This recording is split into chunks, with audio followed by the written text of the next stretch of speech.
আমি দেখবো তোকে থাকতে পারলাম তো থাকবে, আর না হলে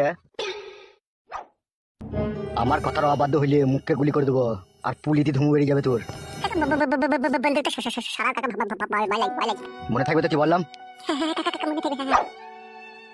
আমার অনুমতি ছাড়া একটা পাখিও কোনো ডালে বাসা বাঁধতে পারে না, আর তুই আমার অনুমতি ছাড়া এখান থেকে বেরিয়ে যাবি স্বপ্নেও কোনোদিনও ভাবিস না সেটা। তাহলে তোর মৃত্যু মাঝ রাস্তাতে হবে, আর সেখানে তোর ডেড বডিটাকে কুকুরে ছিঁড়ে ছিঁড়ে খাবে। কি বললাম, কথাটা খবরিতে ঢুকেছে তো? হ্যাঁ কাকা ঢুকেছে। কি রে মা শোনা আমার, তুই কোথায় গেছিলি? বাবা আমি আমার এই বান্ধবীদের বাড়িতে বসেছিলাম। ও ভালো করেছিস মা। বলছিলাম একটা কথা রে, বাবা বলো। এটা হচ্ছে তোর ওই কাকিমা, বুঝলি তো? তোর এই ফালতু কাকাকে দেখতে পেয়েছিস? তোর এই ফালতু কাকার বউ। ও বুঝতে পেরেছি বাবা। ও এখন 2-6 মাস এখানেই থাকবে, বুঝলি তো? থাকে তো থাকুক, ভালোই তো হবে, আমি টাকাই থাকি, বাড়িতে থাকুক। ওটা আমার মেয়ে, বুঝতে পেরেছো? তোমরা দুজনে তিনজনে আমরা সবাই এখানেই থাকবো। বুঝতে পেরেছি। এ মা টুম্পা, বাবা বলো। আজ দুপুরে একটু জমিয়ে খাবো, খাওয়া দাওয়া হয়নি। তোর কাকিমাকে নিয়ে রান্নাটা কর যা। ঠিক আছে বাবা,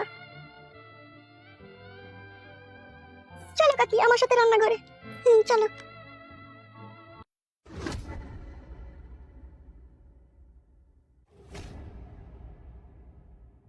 কি হলো রে, মুখটা এরকম ভারী করে আছিস কেন তুই? জীবনে সুখ নাই কাকা আমার, যে ডাল ধরছি সে ডাল ভেঙে গেছে। চবে আমার সাথে ডাল ভাঙো, কোনো অসুবিধা নাই, চহাট।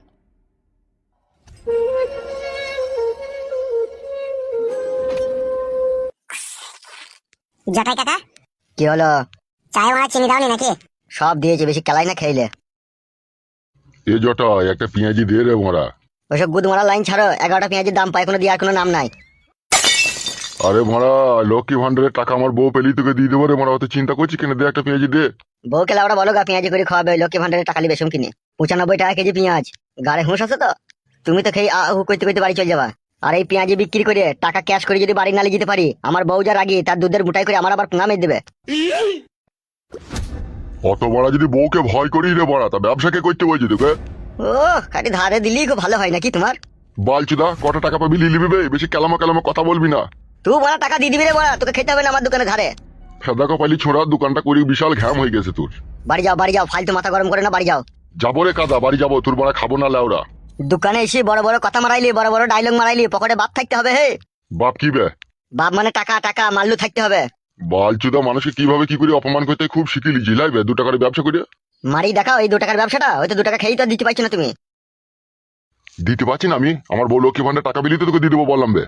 বাড়া কবে লক্ষ্মী ভান্ডার পাবে না পাবে তার অপেক্ষা আমি ব্যবসাটা ডকে তুলবো নাকি? ভারী তোর কোটি টাকার ব্যবসা রে মারা, একটা পেঁয়াজি ধার দিলি ব্যবসা তোর ডকে উঠে যাবে। কি হলো, হাত দিয়ে টিপি দেখার কিছু নাই, টাটকা পেঁয়াজি। 4টি পেঁয়াজি কত দাম? 60 টাকা পিস। পেঁয়াজি যা সাইজ, এটা মনে হয় 2.5 টাকা পিস। 2.5 টাকা পিস পেঁয়াজি খেতে হবে না, 12 টাকা থারো করে খেতে খেতে বাড়ি চলে যাও। ও কি কথাবার্তা তোমার আবার? তুমি 2.5 টাকা পিস পেঁয়াজি খাবা, তা কথাবার্তা কিরকম হবে? তোমার পেঁয়াজি সাইজ অনুযায়ী আমি দাম বলেছি। আর আমিও তোমার কথা শুনে সঠিক জবাব দিয়েছি তোমাকে। 3 টাকা করে লাও, 4 টাকা 12 টাকা দিচ্ছে। 3 টাকা পিস পেঁয়াজি যদি বিক্রি করি না, বউ আজকে আমার কাছে শুচ্ছে, কালকে আবার অন্যজনের কাছে শুতে হবে আমার বউকে। কেন? কেন জানো না হে? 95 টাকা কেজি পেঁয়াজ, 82 টাকা কেজি বেসন, আর 3 টাকা পিস পেঁয়াজি বিক্রি করলে আমার লোকসান হবে। আর আমার বউ 5 দিন ওই মালগুনা ধারে আনতে আনতে 5000 রেন হয়ে যাবে। তখন যদি টাকা না শোধ করতে পারি, তাহলে আমার বউয়ের কাছে তো ওই দোকানে শুবে হে, এদি টাকা শোধ করবে। ভারী চটের কাস্টমার হে উনি, 2.5 টাকা পিস পেঁয়াজি খাবে। 3.5 টাকা করে নিলে হতো না? ফেদা জ্বলা যান জ্বলাই না, এখান থেকে যা পড়া। ভদ্র ভাবে কথা বলবা, বিক্রি করবে না, এইভাবে আজে বাজে কথা বলবে না। লিখতে হবে না ভাই, তুমি যাও। হ্যাঁ তা সেটা বলতেই তো পারো। বলছি তো ভাই, যাও। কি বে তুই এখানে, কি ব্যাপার? কে আমি? তুই চোখ বন্ধ করলি কি হবে, আমি তোকে দেখতে পেয়েছি তো। তুই এখানে কি করতে যাইবে? তুই বা এখানে কি করছিস? এখানে আমার মামার বাড়ি, মামার বাড়িতে এসেছি আমি। তুই এখানে কি করছিস? ওইদিকে চো, কথা আছে তোর সাথে।